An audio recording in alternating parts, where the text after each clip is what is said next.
A paz do Senhor Jesus Cristo, meus amados, que o pastor Luciano Tomé do Ministério Reconstruindo os Muros do Evangelho. Estou aqui para mais um vídeo da nossa série de mensagens com parábolas de Jesus.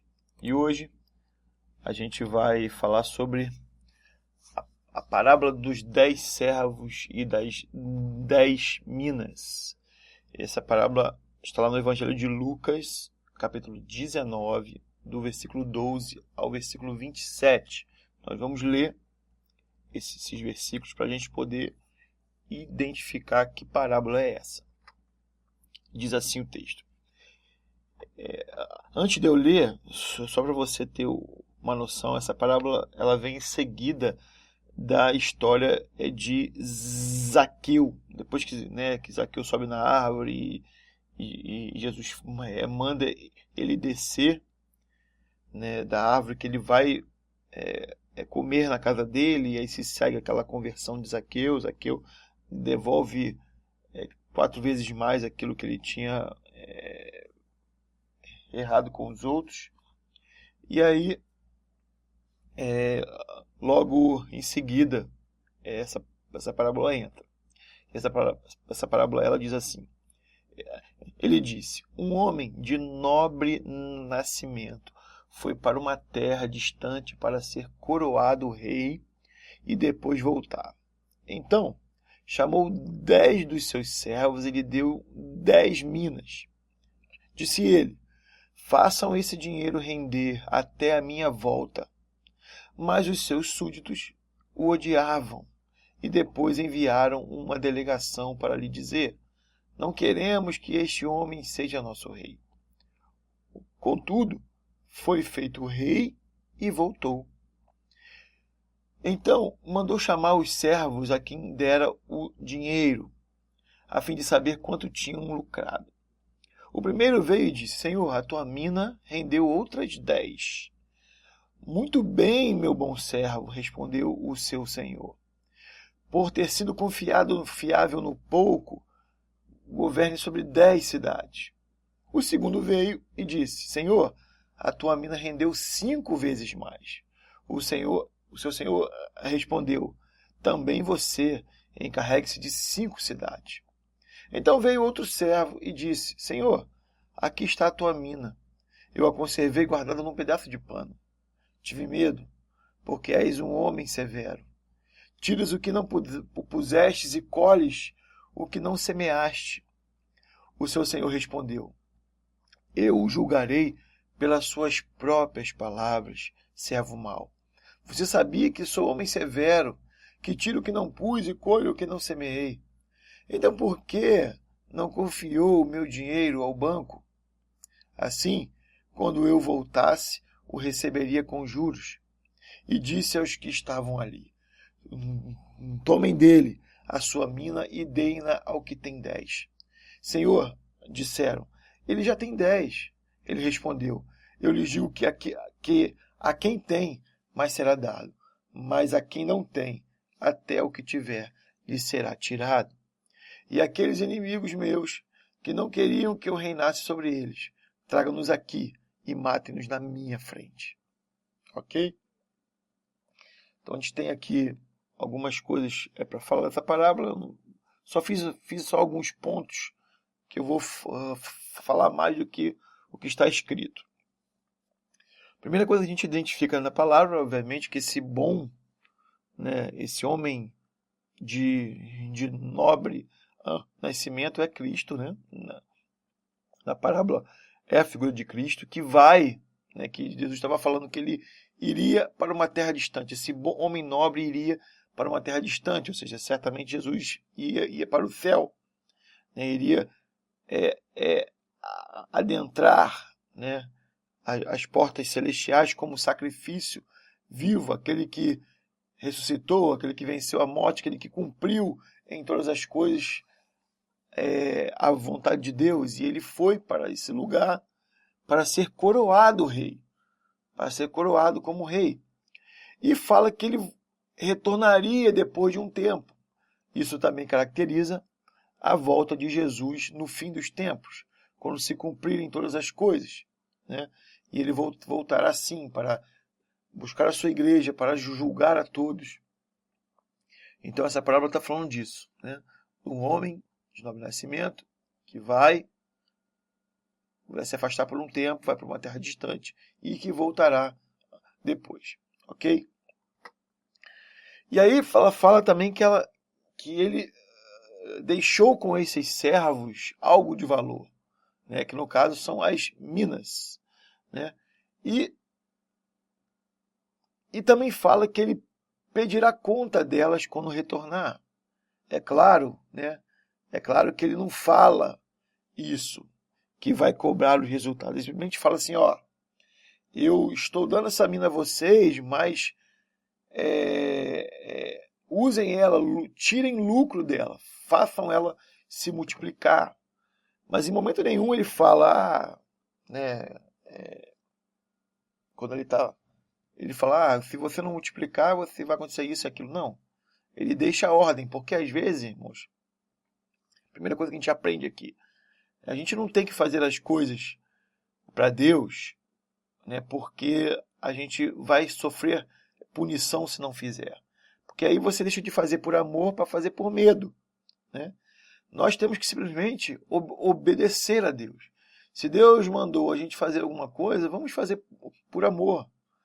Não importa se receberemos recompensa ou não, não importa se receberemos castigo ou não se não fizer. Fazemos as coisas, temos que aprender a fazer as coisas simplesmente por obediência, porque amamos a Deus.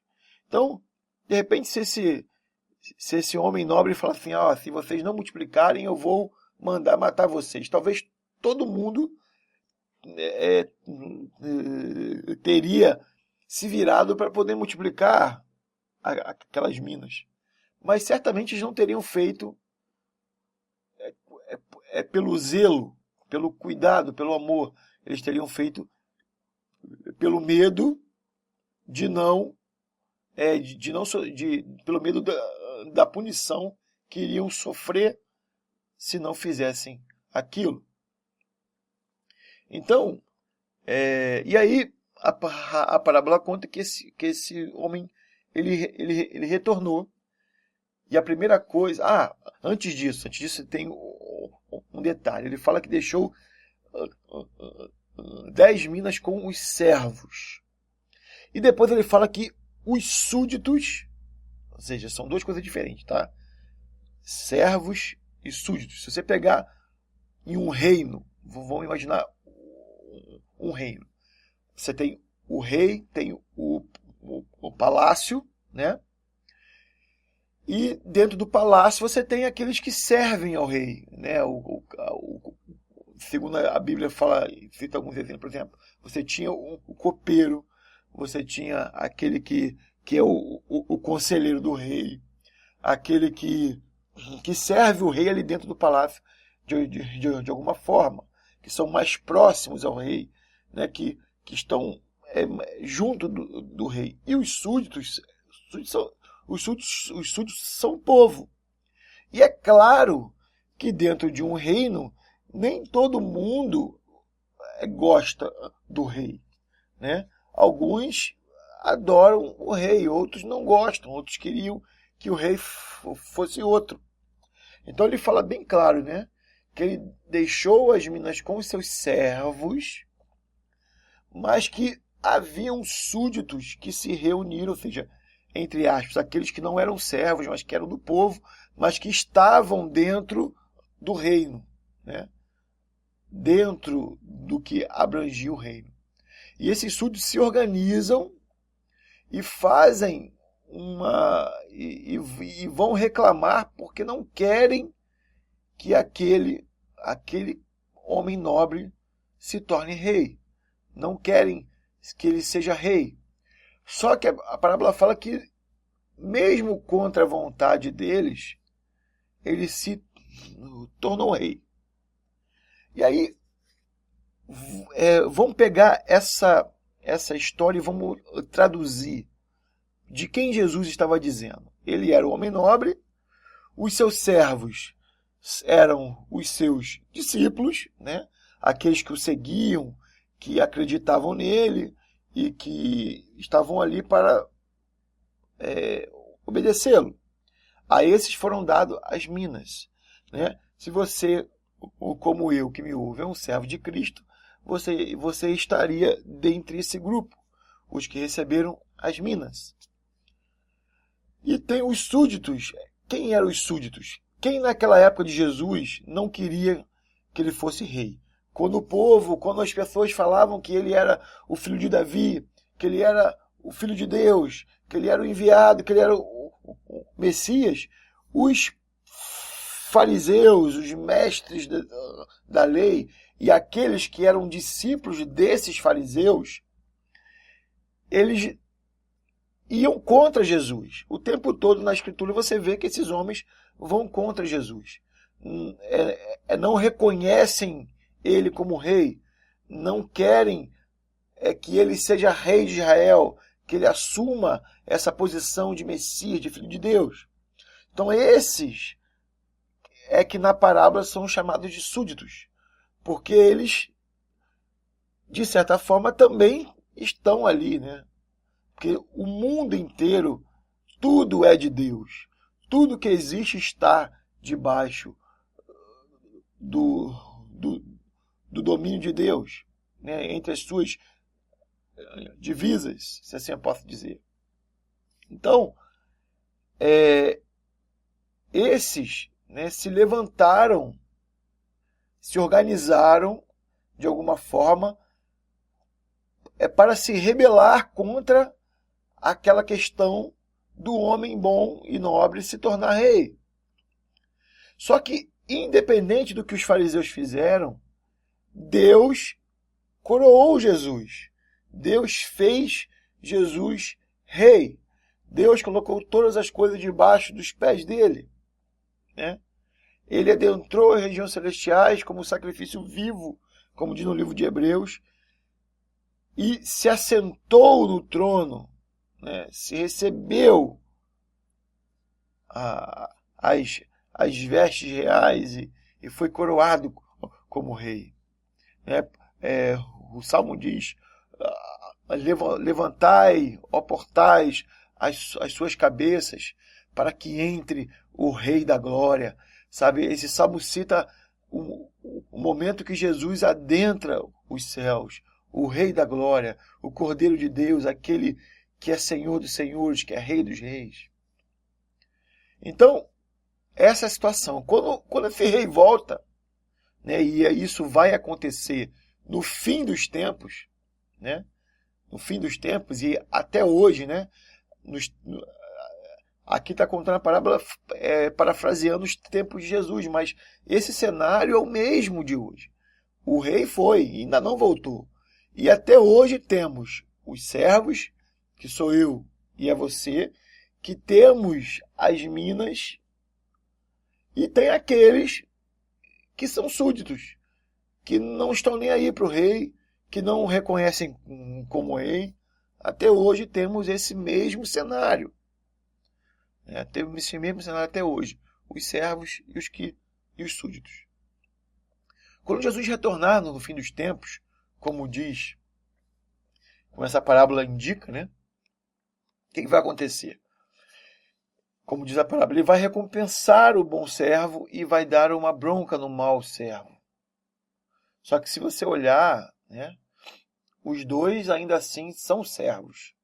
Né? A parábola ela não fala que o servo deixará, o mesmo servo mau deixará de ser servo.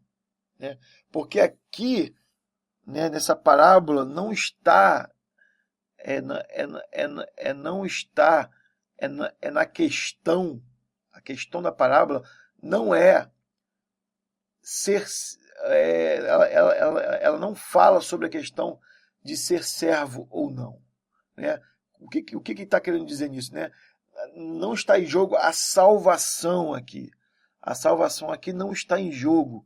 O que está em jogo são o que cada um fez com o dom de Deus que recebeu. As minas são os dons de Deus, a capacitação, a capacidade que Deus dá a cada um, segundo a sua própria vontade, para que eles façam o que precisam ser feito, que é multiplicar. O que é multiplicar? É pregar o evangelho, angariar outros servos, levar a palavra de Deus, ampliar o reino, multiplicar. E aí a parábola diz que aquele que chega o primeiro servo e ele pegou aquela mina e multiplicou em outras 10. Ou seja, trazendo para a nossa realidade aquele homem de Deus, que Deus deu a ele uma capacidade e ele multiplicou aquela capacidade. Ele foi, aprendeu, estudou e se aperfeiçoou e orou e buscou o Senhor e fez daquilo ali, cresceu espiritualmente de tal forma que ele deu grandes frutos no reino de Deus, multiplicou tantas vezes levando a palavra do reino de Deus. E aí fala que tanto esse que multiplicou por 10 e outro que multiplicou por 5. O que tem 5 é menor do que o multiplicou por 10? Não. Porque a capacidade, talvez, do que o outro servo recebeu foi uma capacidade suficiente para multiplicar só 5. O outro recebeu para multiplicar 10. E daí? A questão não é essa. Não está se falando entre maior e menor aqui. A parábola não fala, até porque os olhos de Deus, Deus não nos compara dessa forma, o maior e o menor. Não. Deus, a quem muito é dado, muito é cobrado. Se foi dado muito talento para um, ele será cobrado muito mais. Se foi dado menos para outro, ele será cobrado menos. Mas o que importa nessa parábola aqui é o quanto de esforço eles fizeram para lucrar, para multiplicar aquela mina em outras tantas que eles conseguissem. Então, o que ele multiplicou para 10 e o que multiplicou para 5 recebeu a recompensa do Senhor. Né? Recebeu, entre aspas, os parabéns. Né? E fala assim, você que ganhou 10, governe sobre 10 cidades. Você ganhou 5, governe sobre 5 cidades. Né? Então, ou seja, aqueles homens receberam uma recompensa sem eles saberem. Eles não sabiam. Né? Quando um homem foi, não falou, se você, por quantas vezes você multiplicar, serão quantas cidades que você vai governar. Não, ele não falou. Simplesmente eles fizeram por amor, por obediência à ordem que havia sido dada a eles. E aí chega o outro servo que, com medo, né, do seu senhor, com medo talvez de fazer alguma besteira, simplesmente guardou aquela mina, ou seja, e não multiplicou ela. Né? É como aquele homem, é como aquele cristão que recebe a sua salvação, recebe a revelação de Cristo, ele guarda para ele. Ele vai levar a sua vida ali diante de Deus, né? Não vai se desviar, vai chegar, vai ser salvo, mas ele não se preocupou em abranger aquilo para os outros à sua volta. Ele não se preocupou em pregar para os que estão perdidos à sua volta. Ele simplesmente falou assim, eu estou salvo, então tá bom, né?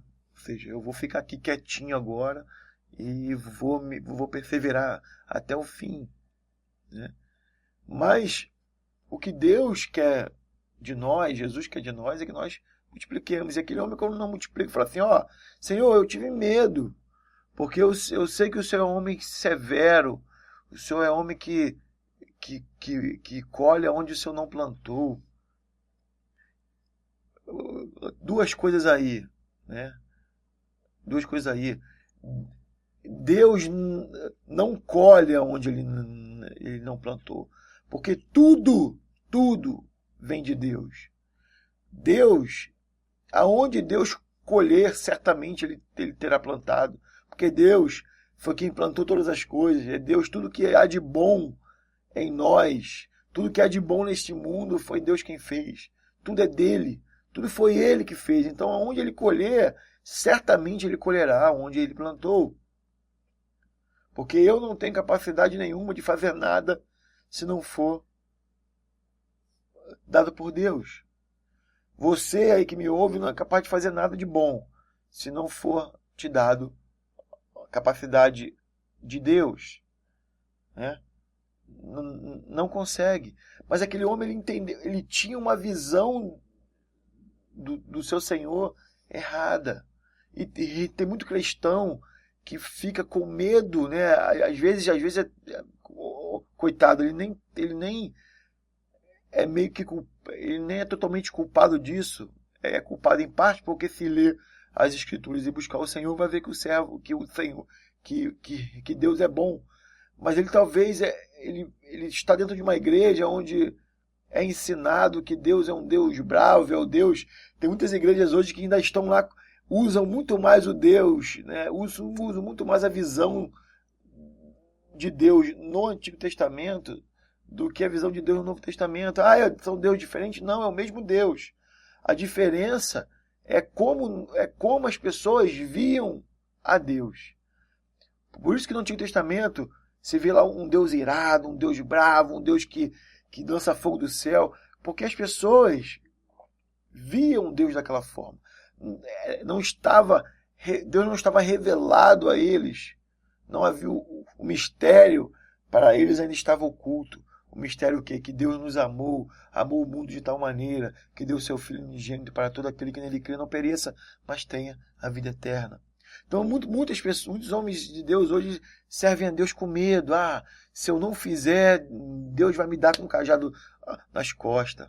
Às vezes a pessoa não faz, não tenta pregar o evangelho porque tem medo de falar besteira, por ter medo não é melhor não correr o risco de mandar a pessoa para o inferno falando uma besteira, melhor ficar quietinho aqui, né? Só que aquele servo levou uma tremenda bronca. Você é um servo mau, né? Se você não queria multiplicar, pelo menos colocasse num banco, que o banco iria lucrar. Aí eu te pergunto, qual é essa figura do banco?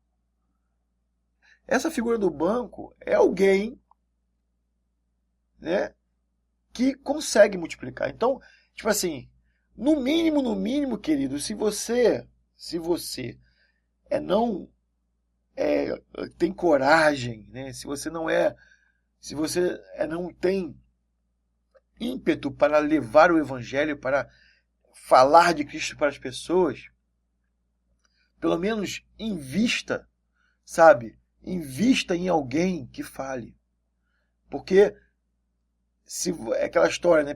Tem pessoas que são chamadas, que talvez se sintam embaraçadas para estar com o microfone na mão, ou de repente falando para muitas pessoas.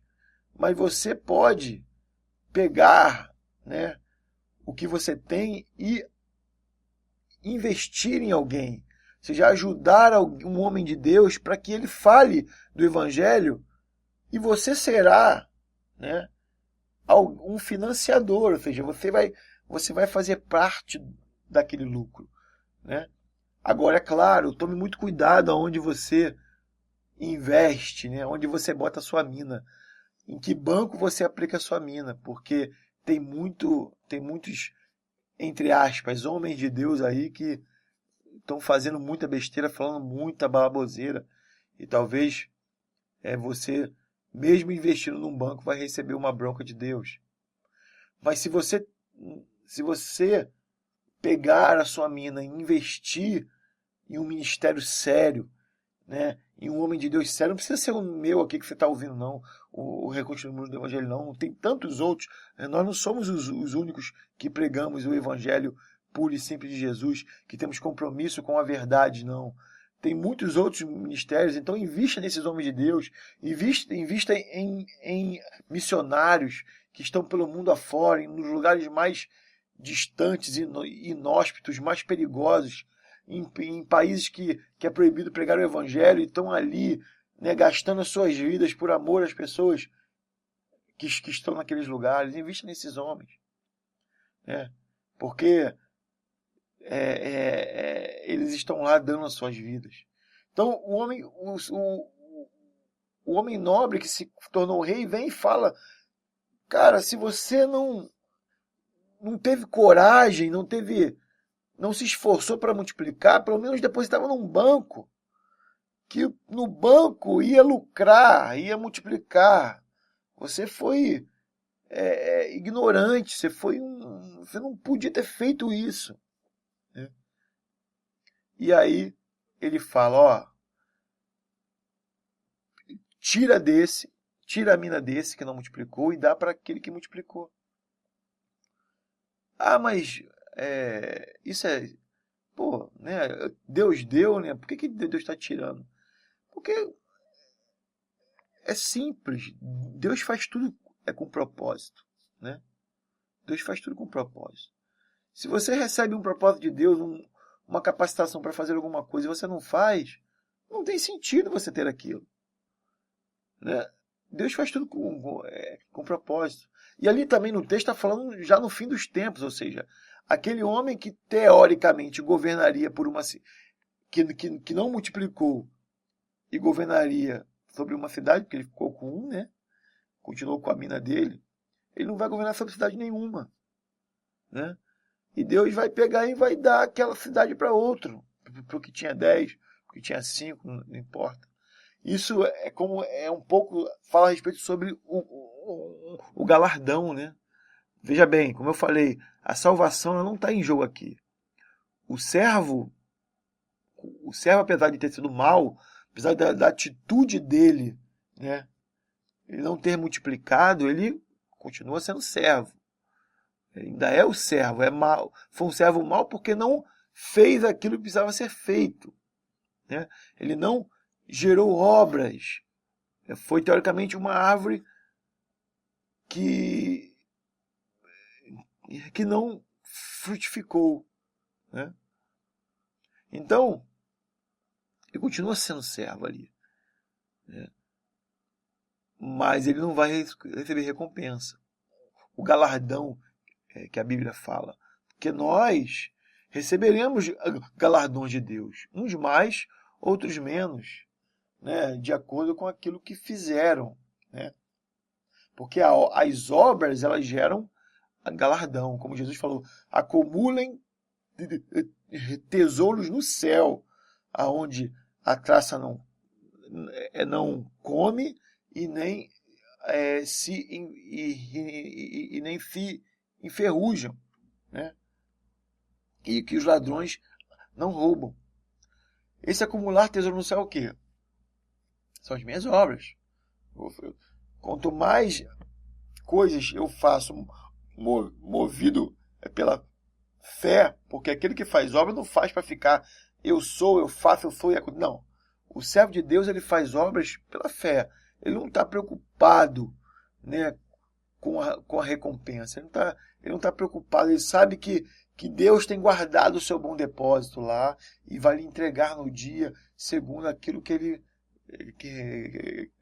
ele acha para cada um. Mas ele faz.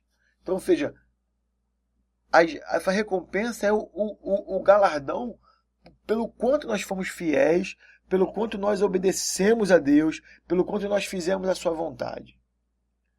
E aquele que não tiver feito, que tiver tido dificuldade para obedecer, para fazer as coisas, não vai receber recompensa. Mas a salvação, ela é de graça. É para todo aquele que crer em Jesus. Aquele que creu em Jesus e recebeu sobre si o seu sacrifício, ele recebe a salvação. É o que diz em Efésios 2. Salvação é de graça, não vem de obras. Mas em Tiago diz que as obras são derivadas da nossa fé. Ou seja, aquele que automaticamente tem fé em Cristo, ele vai gerar obras. Não obras para a sua salvação, mas obras segundo a nova vida que ele leva. Ok? Não vou entrar muito nesse assunto, porque aí daria aqui um outro vídeo muito grande. E a última coisa da palavra fala que há o castigo para os seus opositores.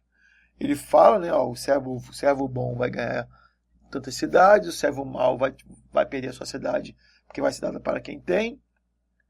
E ele fala assim, agora traga aqueles opositores meus que não queriam que eu fosse rei, tragam eles aqui e matem eles na minha frente. Ou seja, aqueles que que hoje, né, ficam,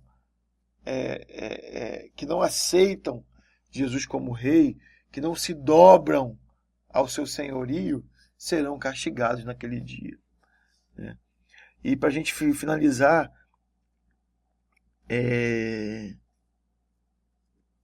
a parábola fala que a quem muito...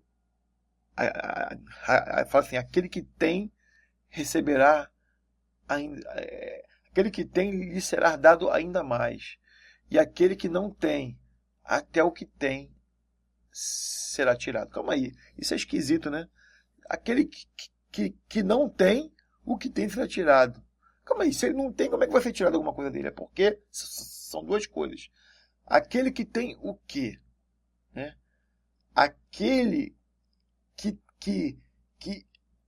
espiritualmente é grande diante do Senhor, receberá recursos materiais. Porque apesar, né, da gente sermos espirituais, para vivermos aqui nesta terra, nós vamos precisar de recursos. É claro, se você tem se você é um pastor, você tem lá a sua igreja, os custos da sua igreja, você tem o seu ministério, você vai precisar de recursos para poder levar a palavra de Deus. Se você é um escritor, você vai ter que ter recursos para poder escrever o seu livro, para poder levar a mensagem de Jesus. Se você é alguém, é um pregador itinerante, você vai ter que ter recursos para poder viajar, se hospedar, para ir para as igrejas, enfim. Então, o que ele está falando? Ele está falando assim, se você for alguém que tem o quê? Que tem o Espírito de Deus e que tem essa paixão por pregar o Evangelho, por fazer, por multiplicar as minas, se você tem, lhe será dado as condições para que você faça isso. Agora, aquele que não tem, ou seja, que não tem o quê? Que não tem esse desejo, que não sente o seu peito arder pelos perdidos e para levar a mensagem de Deus, até o que tem, ou seja, se ele tiver algum recurso, ou seja, aquele talento que foi dado a ele, até aquele talento, aquela mina que foi dada a ele, isso será tirado. E será dado àquele que tem, porque aquele que tem, cada vez vai precisar de mais. Aquele, quanto mais ele vai, quanto mais ele prega, quanto mais o ministério dele cresce, mais ele vai precisar de recurso. Mais ele vai precisar de recurso. Então, é o que está dizendo essa parábola aí. Então, a minha oração é que você seja um servo bom, um servo que obedece ao Senhor, que leva a mensagem de Cristo, que se preocupa com os perdidos, para que quando no nosso Senhor Jesus retornar, te dê uma boa recompensa. Ao lugar de uma bronca, você receba um tapinha nas costas e fala assim, ó, servo bom e fiel, governe agora por X cidades, esteja à frente disso ou daquilo, né? Agora, infelizmente, para aqueles que ainda não se atentaram, né, que estão espiritualmente dentro de um reino, porque o reino de Deus foi trazido para esta terra, mas que ainda insistem em se opor a Deus, esses serão castigados, e não haverá mais naqueles tempos o que fazer, né? Espero que você tenha gostado dessa parábola e que, se gostou, compartilhe, né? Deixa o seu joinha nesse vídeo aí, comente abaixo, né? Mostre para quem você acha que precisa ouvir essa mensagem. E eu te agradeço por tudo, que Deus te abençoe. Até o próximo vídeo.